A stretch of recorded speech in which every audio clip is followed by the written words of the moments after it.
Hello students, welcome back to my channel. I am back with the another video from your subject assessment for learning for B.Ed 4th semester, जिसका आज हम unit 4 से rubrics for portfolio assessment के topic को discuss करेंगे। ये question जो है वो अक्सर शॉर्ट नोट्स में पूछा जाता है। लॉन्ग टर्म्स में आने के चांसेस थोड़े से कम रहते हैं, शॉर्ट नोट्स में ज़्यादातर ये पूछा जाता है।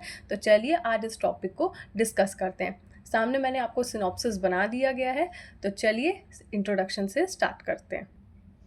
चलिए, तो रूब्रिक्स फॉर पोर्टफोलियो असेसमेंट का मतलब क्या होता है? देखो, ये जो होता है ना, एक स्टूडेंट की लाइफ में सबसे ज़्यादा रोल प्ले करता है। सबसे पहली बार थोड़ा सा इंट्रोडक्शन की तरफ जाने से पहले मैं आपको बता देती हूँ कि ये होता क्या है। हमारे टाइम में अभी जो परसेंटेज सिस्टम चला है, उसके पहले जो ग्रेडिंग सिस्टम चलता था, वहाँ पे हमको CGPA देखने को मिलता था। बहुत सारे हम में से, आप में से बहुत सारे ऐसे स्टूडेंट्स हैं जो CGPA हमको दिया जाता था एक टाइम में। तो ये जो CGPA है, ठीक है, ये होता क्या था? इसमें क्या होता था, हमारे साल भर का हम जो भी अदर एक्टिविटी में पार्टिसिपेट करते हैं, हम जो भी अपना इम्प्रूवमेंट दिखाते हैं, हम अपने सब्जेक्ट से रिलेटेड जो भी इम्प्रूवमेंट दिखाते हैं, हमारा कौन सा सब्जेक्ट में A ग्रेड है, कौन से सब्जेक्ट में हम C ग्रेड में जा रहे हैं, तो ये जो चीज़ें जो हमको एक टैबुलर फॉर्म में जो देखने को मिलती थी, ठीक है, इसी को हम क्या बोलते हैं? पोर्टफोलियो असेसमेंट बोलते हैं। ये क्या होता है? ये स्टूडेंट के बारे में डिस्क्राइब करता है कि कौन सा स्टूडेंट किस सब्जेक्ट में सबसे ज़्यादा एक्टिव है, कौन सी एक्टिविटी में सबसे ज़्यादा एक्टिव है, कहाँ एक्टिव पार्टिसिपेशन दिखा रहा है। जब हमको CGPA वाला, जब हमारा ग्रेडिंग सिस्टम चलता था, CGPA वाला जब ग्रेडिंग सिस्टम चल रहा होता था, वहाँ पे हर एक चीज़ का क्या होता था? असेसमेंट हुआ जाता था, और हमको ग्रेडिंग सिस्टम के थ्रू हमको क्या किया जाता था? ग्रेड दिया जाता था, CGPA निकाला जाता था। ठीक है, वही सिस्टम को क्या बोला जाता है? पोर्टफोलियो असेसमेंट बोला जाता है। देखो, परसेंटेज और ग्रेडिंग सिस्टम में बहुत अंतर होता है। ठीक है, परसेंटेज में ये होता है कि यहाँ पे हम सिर्फ पर्टिकुलर सब्जेक्ट को ही पर्टिकुलर फोकस करेंगे। ठीक है, इंटरनल नंबर जो होता है वो अलग से बहुत कम रहता है, लेकिन सबसे ज़्यादा जो मेन फोकस दिया जाता है वो सब्जेक्ट को दिया जाता है कि बच्चा सब्जेक्ट में कितना अच्छा है। ठीक है, और पोर्टफोलियो असेसमेंट का मतलब क्या होता है कि बच्चों के ओवरऑल परफॉर्मेंस को देख के, मतलब पढ़ाई के साथ साथ वो अदर एक्टिविटी में कितना एक्टिवली पार्टिसिपेट कर रहा है, उसका मल्टीटास्किंग चीज़ों को भी देखा जाता है। ये सब चीज़ें किस में आती है? पोर्टफोलियो असेसमेंट में आती है। ओके, तो चलिए अब इंट्रोडक्शन पे थोड़ा सा ध्यान दे देते हैं। देखिए, जैसे कि मैंने आपको बताया कि जो रूब्रिक्स जो होता है ना, ये as a part of portfolio का पार्ट है।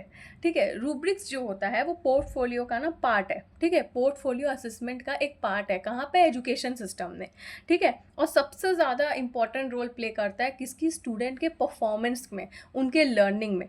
ठीक है, ये क्या होता है? इससे क्या होता है? टीचर को सबसे ज़्यादा ईजिली इवेल्युएट कर सकती है किसी भी स्टूडेंट को। मतलब अगर मुझे किसी बच्चे के परफॉर्मेंस को जानना है ना, तो मैं उसकी अदर एक्टिविटीज से, और मैं ये देख पाऊंगी कि सब्जेक्ट वाइज बच्चा किस सब्जेक्ट में ज़्यादा अच्छा कर रहा है, किस सब्जेक्ट में कम अच्छा कर रहा है। तो ये सब एनालाइज करके मैं बच्चों को ईजिली समझ पाऊंगी कि हाँ, बच्चा एवरेज स्टूडेंट है, कि थोड़ा सा उससे बिलो है, या बच्चा बहुत ही अच्छा पढ़ने में है।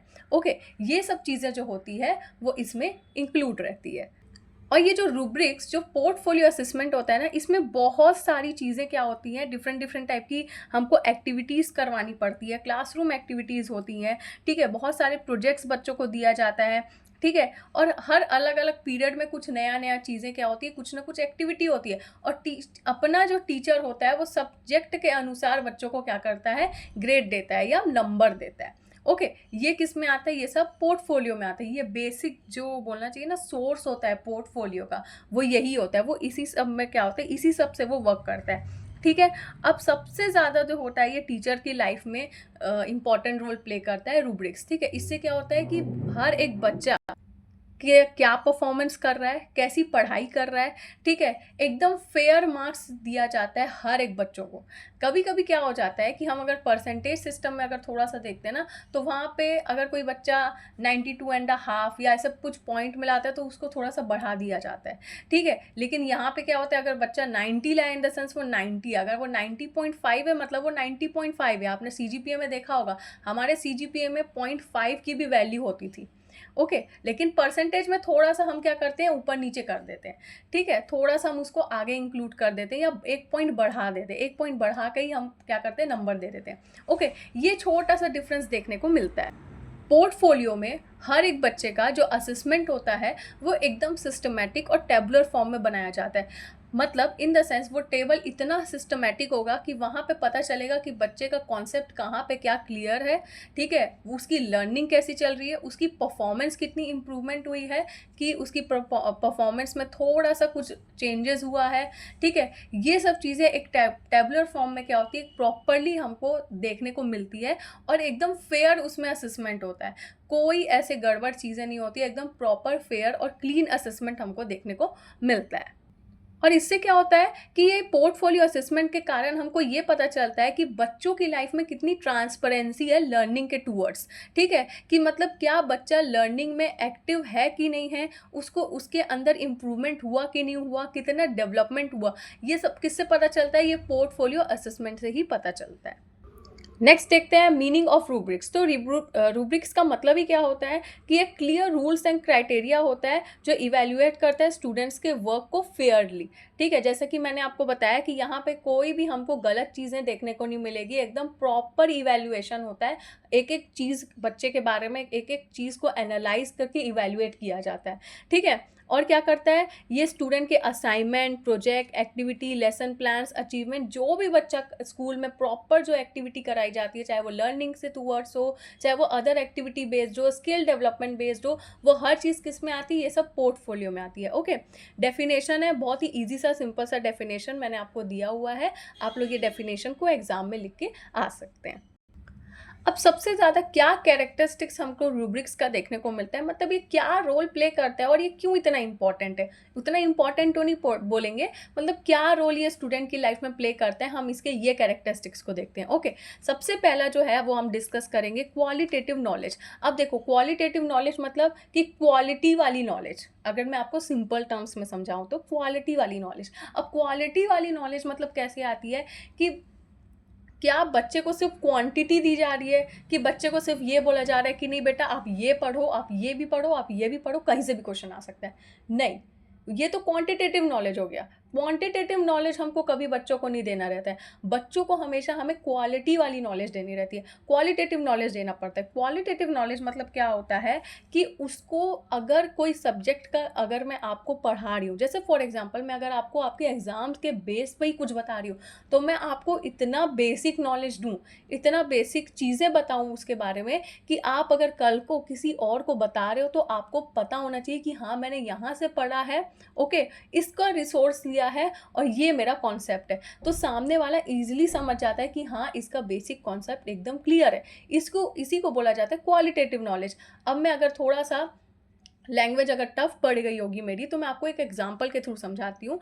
जैसे फॉर एग्जांपल मैंने एक बच्चे को साइंस के बारे में बताया, ठीक है, तो मैं साइंस का उसका सबसे पहले ना बेसिक से स्टार्ट करूँगी। बेसिक कैसे, उसके प्रीवियस नॉलेज को लेके उसके करंट नॉलेज पे जाऊँगी, ठीक है, एकदम बेसिक से स्टार्ट करूँगी, डिफरेंट डिफरेंट टाइप के उसको एग्जांपल्स दूंगी, तो यहाँ पे उसका क्वालिटेटिव डेवलपमेंट होने लग जाएगा, ठीक है। धीरे धीरे वो पढ़ रहा है और उसके अंदर पुराने नॉलेज को लेके जो हम उसको नया जो नॉलेज देंगे, ठीक है, तो उससे क्या होगा, उसका जो नॉलेज है वो बूस्टअप होगी, अपग्रेड होगी, ठीक है, तो क्वालिटी आएगी उसके अंदर। तो कैसी क्वालिटी आएगी, एक साइंटिफिक क्वालिटी उसके अंदर क्या होगी, जनरेट होने लग जाएगी, ठीक है। तो क्वालिटेटिव नॉलेज का मतलब यही होता है कि हमको बच्चों को भर भर के हर चीज़ नहीं पढ़ाना है, हमको उसको क्वालिटेटिव फॉर्म में पढ़ाना है, कि अगर कल को अगर वो किसी को कुछ बोलता है या वो कम्युनिकेट करता है, तो उसके अंदर different type of qualities generate हो, इसी को बोला जाता है क्वालिटेटिव नॉलेज। ओके,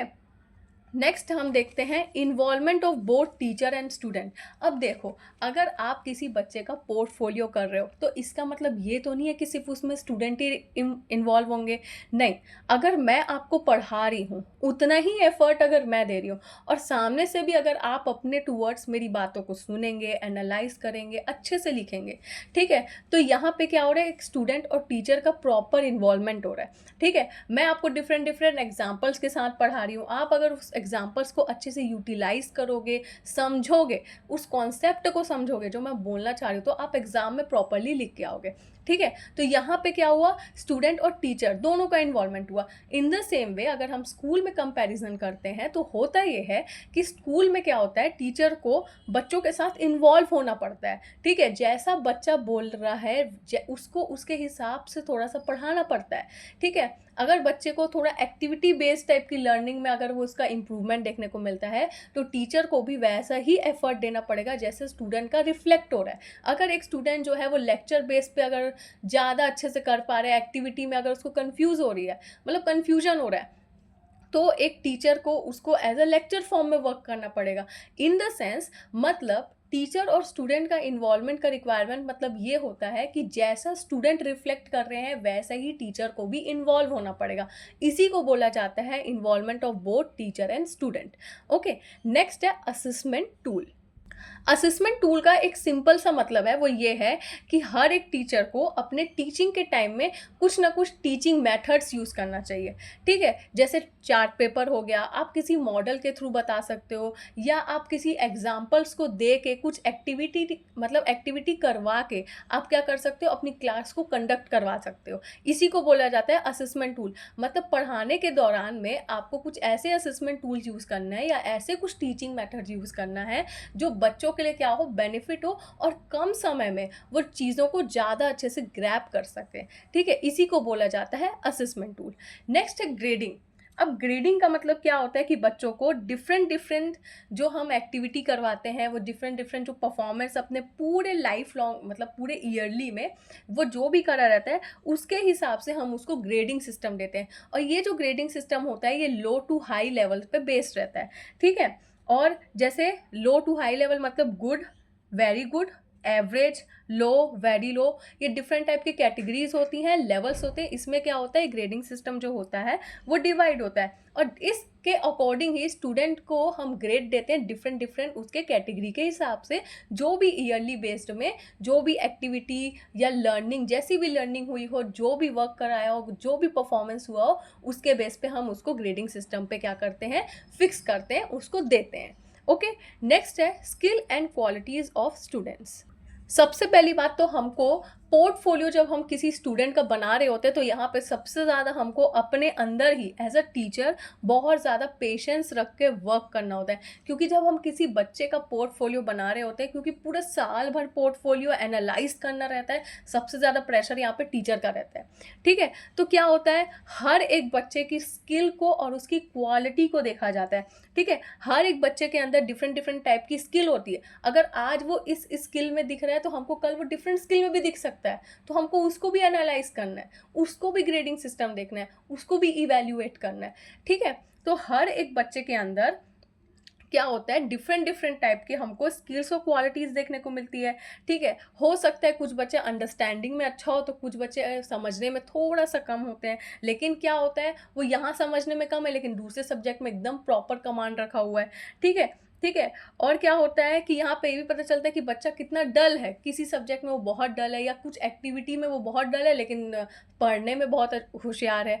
ठीक है, उसका एक्टिविटी में परफॉर्मेंस बहुत कम है लेकिन पढ़ने में होशियार है। या कुछ बच्चे ऐसे होते हैं जो पढ़ने में एवरेज होते हैं और अदर एक्टिविटीज़ में एकदम हाई लेवल होते हैं। तो ये सब किस में आता है, skill and qualities of student. मतलब हर एक हमको क्या होता है, पोर्टफोलियो में बच्चे की स्किल एंड क्वालिटी को भी धीरे धीरे पेशेंटली एनालाइज करना पड़ता है। एकदम अचानक से हम उसको फर्स्ट वे में जज नहीं कर सकते। यहाँ पे हमको बहुत ज़्यादा पेशेंस रख के बच्चे के डलनेस, बच्चे का इम्प्रूवमेंट, बच्चे का डेवलपमेंट, बच्चे का ग्रोथ कैसे हो रहा है, वो क्या क्या स्किल डेवलप कर रहा है, या 6 महीने पहले बच्चा कैसा था, 6 महीने बाद उसने क्या क्या डेवलपमेंट किया, ये सब पेशेंटली हमको क्या करना पड़ता है, इसी सब में एनालाइज करना पड़ता है। ओके, नेक्स्ट है एस्पेक्ट्स ऑफ स्टूडेंट्स। अब देखो, एस्पेक्ट्स ऑफ स्टूडेंट का मतलब क्या होता है कि यहाँ पे बच्चा जो है डिफरेंट डिफरेंट सब्जेक्ट को क्या करता है, पढ़ता है। ठीक है, अब उसके क्या होता है, उसको डिफरेंट डिफरेंट सब्जेक्ट से डिफरेंट डिफरेंट नॉलेज भी मिलती है। हर अलग अलग सब्जेक्ट का अपना अपना एक नॉलेज होता है। ठीक है, अपनी अपनी क्या होती है, क्वालिटी होती है। तो डिफरेंट डिफरेंट सब्जेक्ट से उसको डिफरेंट डिफरेंट नॉलेज देखने को मिलता है। ठीक है, उस नॉलेज से वो क्या करते हैं, अपने आप को एक्सप्रेस करता है।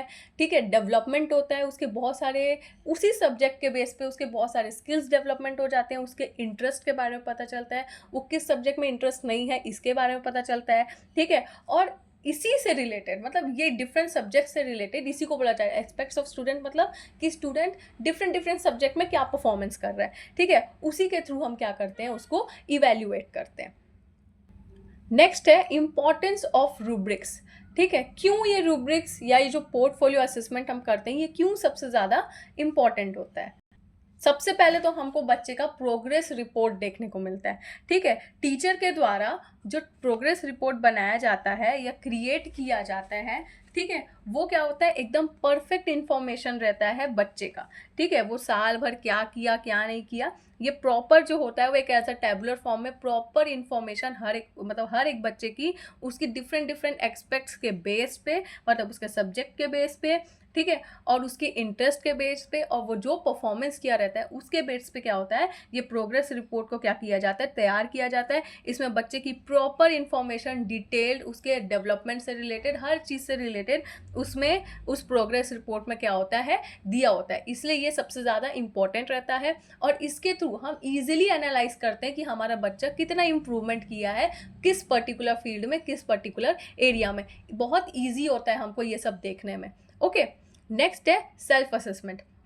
अब देखो कहीं ना कहीं यहाँ पे हम, एक जो स्टूडेंट होता है वो अपना सेल्फ असेसमेंट भी कर लेता है, कैसे, उसको पता रहता है कि हाँ मैंने इस सब्जेक्ट में इम्प्रूवमेंट किया, मैंने इस एक्टिविटी में पार्टिसिपेट किया तो मेरा इतना इम्प्रूवमेंट था, या मैंने इस एक्टिविटी में पार्टिसिपेट किया कि मैं थोड़ा डल किया तो मैं नेक्स्ट टाइम क्या करूँगा, और अच्छे से करूँगा। तो यहाँ पे इंस्टेंट मोटिवेशन भी क्या होता है, जनरेट होने लग जाता है। इसी को बोला जाता है सेल्फ असेसमेंट, मतलब सेल्फ एनालाइज करने लग जाते हैं कि हाँ मुझे इस सब्जेक्ट में अगर बी ग्रेड मिला है तो मैं नेक्स्ट ईयर और मेहनत करूंगा। तो कहीं ना कहीं हमको यहाँ पे इंस्टेंट मोटिवेशन भी होता है, क्योंकि ये ग्रेडिंग सिस्टम होता है, ठीक है, तो बच्चों को लगता है कि अरे मैं सी से बी में आऊँ, फिर बी से ए में आऊँ, मुझे ए प्लस क्यों नहीं मिला, उसको ए डबल प्लस क्यों मिला, ये सब कहीं ना कहीं होता है। और इसके कारण ना बच्चे मोटिवेट होते हैं, परसेंटेज में थोड़ा सा ना बच्चे डीमोटिवेट भी होते हैं कहीं ना कहीं, मतलब मैंने जितना देखा है, ठीक है, लेकिन ग्रेडिंग सिस्टम में हमको इम्प्रूवमेंट थोड़ा सा लगता है। ओके, नेक्स्ट है स्टूडेंट सेंटर। अब यहाँ पे इस पोर्टफोलियो जो रिपोर्ट तैयार होती है,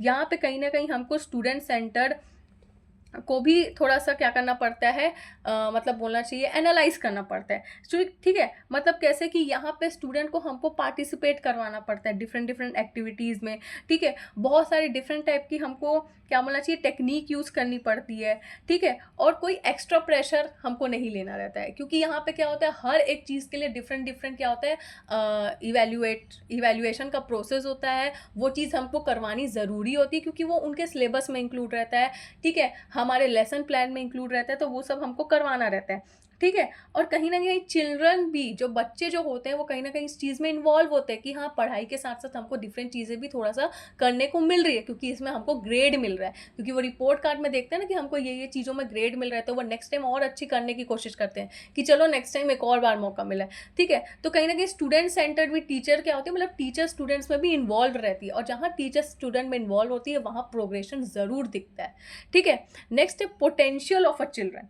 अब पोटेंशियल ऑफ अ चिल्ड्रन का मतलब ये होता है ना कि बच्चे कितना इम्प्रूवमेंट कर रहे हैं अपने, बोलना चाहिए ओवरऑल लेंगे यहाँ पे, मतलब ईयरली में, ठीक है, कि कितना पोटेंशियल उसके अंदर जनरेट हुआ, वो कैसे स्टार्टिंग में था, अब उसके अंदर क्या चेंजेस हुई, कितना पोटेंशियल उसने अपने लर्निंग में लाया, कितना पोटेंशियल उसने अपनी अदर परफॉर्मेंस में लाया, उसने खुद से कितना पोटेंशियल लाया, कितना सेल्फ इम्प्रूवमेंट हुआ, सेल्फ कितना मोटिवेट हो रहा है वो, ये सब किस में आता है, पोटेंशियल में आता है, ठीक है। पोटेंशियल ऑफ अ चिल्ड्रन मतलब खुद से ही वो कितना एक्टिव हुआ।